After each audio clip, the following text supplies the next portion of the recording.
Hai guys, kembali lagi bersama gua di channel Alur Movie.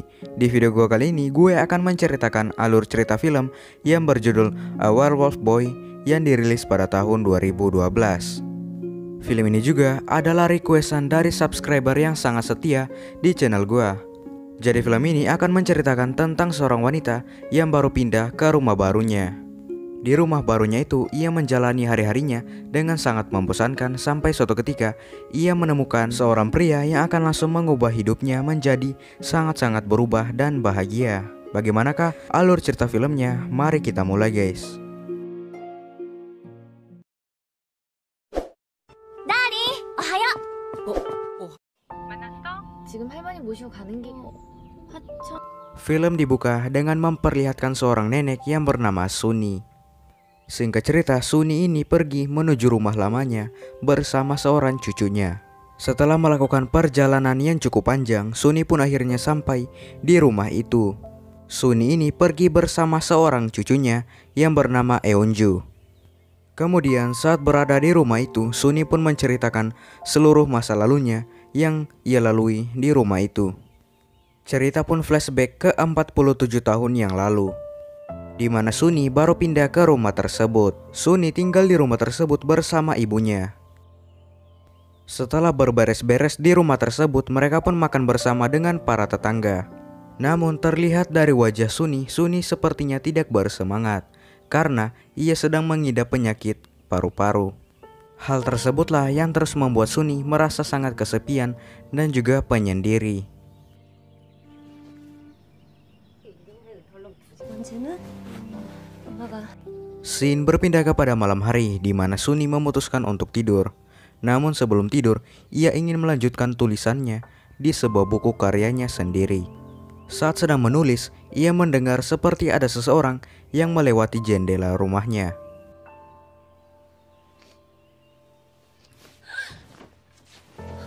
Saat Suni ingin membangunkan ibunya, ia melihat ibunya yang sedang tidur lelap karena kelelahan. Alhasil, Suni pun tidak mau untuk membangunkan ibunya dan memutuskan untuk pergi mencari sumber suara itu sendirian.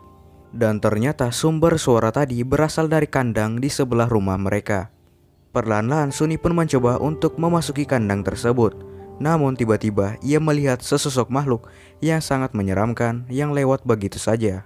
Suni yang ketakutan pun berteriak sehingga membangunkan seluruh anggota keluarga.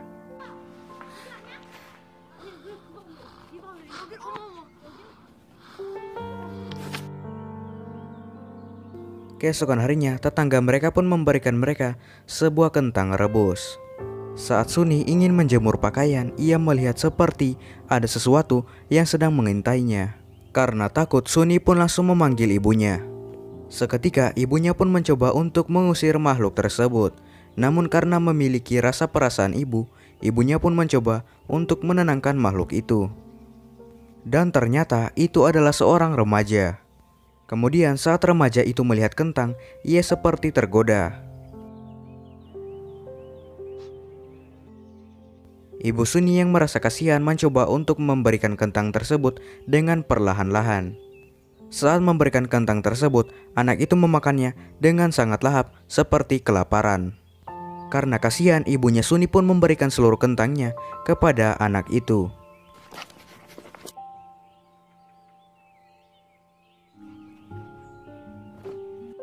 Namun sialnya, polisi pun tidak mengetahui siapa anak tersebut. Keesokan harinya, ibu Suni pun membawa anak tersebut ke pantai asuhan. Namun mereka tidak menerima anak tersebut karena umurnya sudah berumur 18 tahun. Dan menyuruh ibu Suni untuk merawatnya sendiri. Karena bau dan juga kotor, ibu Suni pun langsung memandikannya agar tubuhnya bersih dan tidak bau. Setelah selesai memandikan, ibu Suni mengajak anak tersebut untuk makan. Namun saat ia melihat makanan, ia pun langsung memakannya dengan sangat-sangat lahap. Keesokan harinya, di mana saat Suni sedang mencoba mengangkat kotak, tiba-tiba anak tersebut mencoba mendekati Suni. Suni yang ketakutan pun berteriak. Ternyata ia ingin membantu Suni. Beberapa saat kemudian, datanglah seseorang yang bernama Jitai. Sedikit penjelasan tentang Jitai. Jitai adalah seorang pria yang telah memberikan Suni dan juga ibunya rumah. Namun Suni tidak menyukainya. Saat Suni mengusirnya, Jitai meramas tangan Suni hingga tangan Suni kesakitan. Anak tadi yang melihat Suni disakiti langsung meremas tangan Jitai hingga Jitai kesakitan. Karena ketakutan, akhirnya Jitai pun memutuskan untuk pulang. Scene berpindah kepada malam hari, di mana Suni menemukan sebuah buku untuk mengajarkan seekor anjing.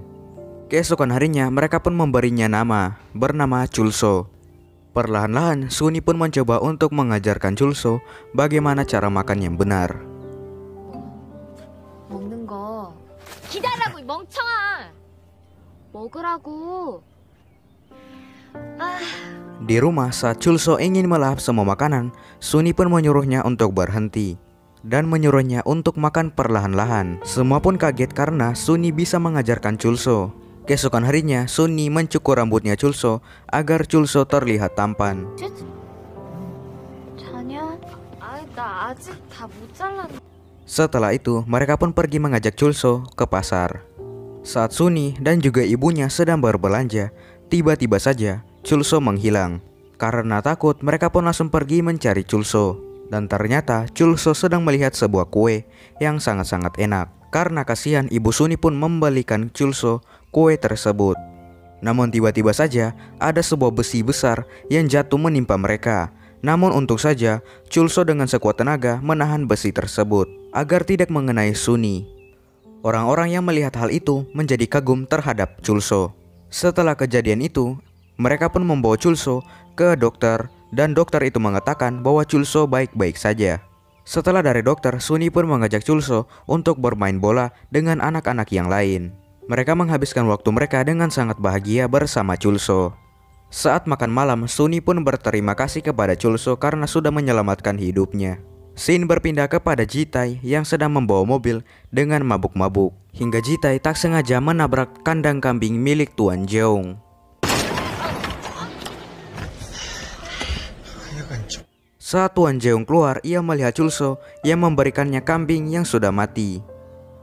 Karena tujuan Chulso untuk pergi ke kandang kambing itu hanya untuk mengambil bola baseball yang hilang. Scene berpindah kepada keesokan harinya, di mana Suni mengajak Chulso untuk bermain gitar. 칠 수 있을지 없을지는 모르겠는데. Kemudian Suni pun mengajak Chulso untuk mengganti pakaiannya. Namun sialnya, Suni malah menyuruh Chulso untuk memakai pakaian dari ibunya. Chulso yang tidak tahu apa-apa hanya bisa pasrah dan didandani oleh Suni. Saat mereka sedang bermain, dari luar ibu Suni pun datang. Untung saja Suni dan juga Chulso bersembunyi di balik lemari.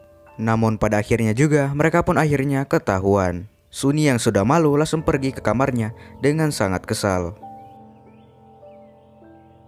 Scene berpindah kepada tengah malam, di mana tiba-tiba Jitai datang dan masuk ke dalam rumahnya Suni. Dalam keadaan mabuk, ia pun mencoba untuk mengajak Suni melakukan adegan mantap-mantap. Namun jelas saja Suni pun tidak mau. Karena emosi, Jitai pun langsung menampar wajah Suni hingga Suni terjatuh. Chulso yang melihat kejadian itu langsung merasa sangat marah dan berubah menjadi manusia serigala. Dengan penuh amarah, Chulso pun menghajar Jitai beserta anak-anak buah Jitai.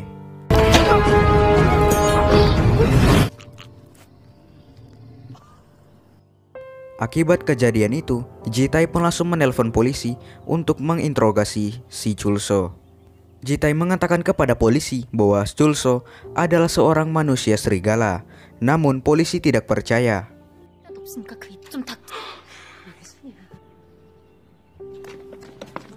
Keesokan harinya saat Jitai akan pulang dari rumah Suni, ia melihat sebuah surat yang ia tahu itu adalah sebuah surat milik seorang profesor. Jitai pun langsung pergi mencari profesor tersebut.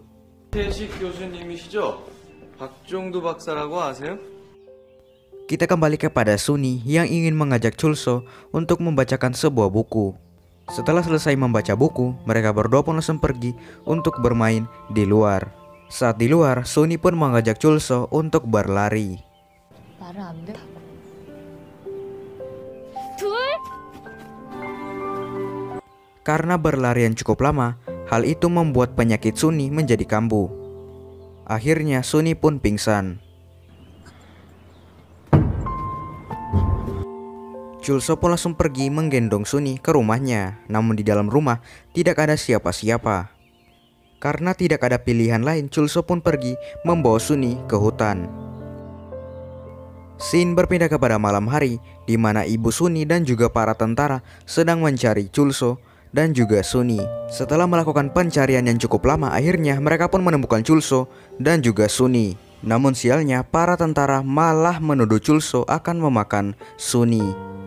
Di dalam rumah, seorang profesor yang bernama Profesor Kang, ia memberitahukan kepada ibu Sunny bahwa sebenarnya Chulso adalah seorang hasil eksperimen terlarang yang bisa membuat seseorang menjadi seperti serigala.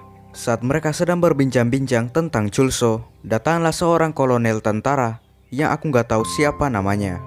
Kolonel itu mengatakan jika Chulso melakukan pergerakan yang berbahaya, maka ia akan langsung membunuh Chulso. Keesokan harinya, Sunny pun memberikan Chulso makanan karena merasa kasihan. Namun setelah itu, ia pun harus pergi ke rumah sakit untuk mengecek keadaan paru-parunya. Akhirnya, Chulso pun hanya bisa pasrah dan juga sendirian. Saat Chulso ingin tidur, ia mendengarkan seperti ada seseorang yang datang ke arahnya.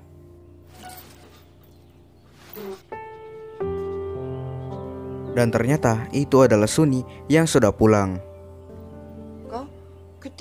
Scene berpindah kepada malam hari, di mana saat itu Jitai mengatakan bahwa Chulso sedang memakan kambing milik Tuan Jeong. Scene berpindah kepada Jitai, di mana saat ia ingin tidur, Tuan Jeong pun datang dan menemuinya. Tuan Jeong pun berkata kalau Chulso ingin berburu kambing, maka ia harusnya tidak akan merusak pagar. Namun pagarnya rusak karena hal tersebut tidak mungkin dilakukan oleh Chulso. Tuan Jeong mengatakan kepada Jitai bahwa esok Jitai harus membawa mobilnya kepada Tuan Jeong karena ia ingin memeriksanya. Saat Tuan Jeong pulang, setelah melumpuhkan semua orang, Jitai pun langsung masuk ke dalam kandangnya Chulso. Jitai pun masuk ke dalam sana dan mengatakan kepada Chulso bahwa Sunny sedang sakit karena gitarnya telah hilang. Kemudian Jitai pun mengatakan kepada Chulso jika ia ingin menyembuhkan Sunny, maka ia harus mencarikan gitar untuk Sunny. Akhirnya Chulso pun langsung mencari gitar di seluruh desa itu. Para tentara yang mengetahui Chulso menghilang langsung pergi mencarinya. Sementara itu, Chulso sedang berusaha untuk mencarikan gitar agar Sunny bisa kembali sehat. Namun para tentara pun datang dan menodongkan senjata kepada si Chulso. Sunny yang kasihan pun mencoba untuk mendekati Chulso. Namun tiba-tiba Jitai datang dan membawa senjata untuk menembak Chulso. Dengan perlahan-lahan Sunny mencoba untuk menenangkan Jitai. Jitai yang marah langsung menampar Sunny dan juga menendangnya. Chulso yang melihat hal tersebut langsung menjadi marah dan berubah seketika menjadi manusia serigala. Tak pakai waktu lama, Chulso pun langsung menghajar si Jitai hingga Jitai tewas.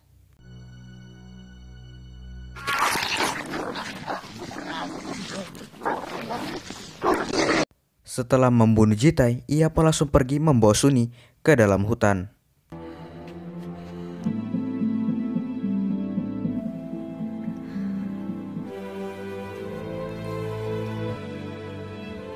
Keesokan harinya, saat Sunny telah sadar, Sunny pun memutuskan untuk pulang.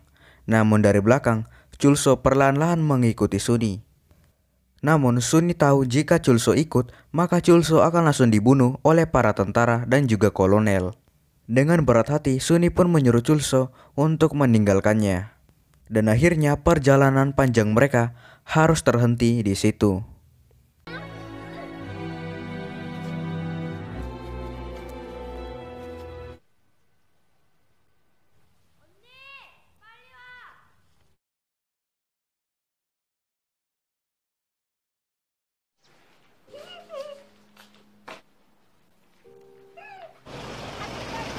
Kita kembali kepada Sunny yang sekarang, di mana saat itu mereka pun memutuskan untuk tinggal di rumah yang penuh kenangan itu.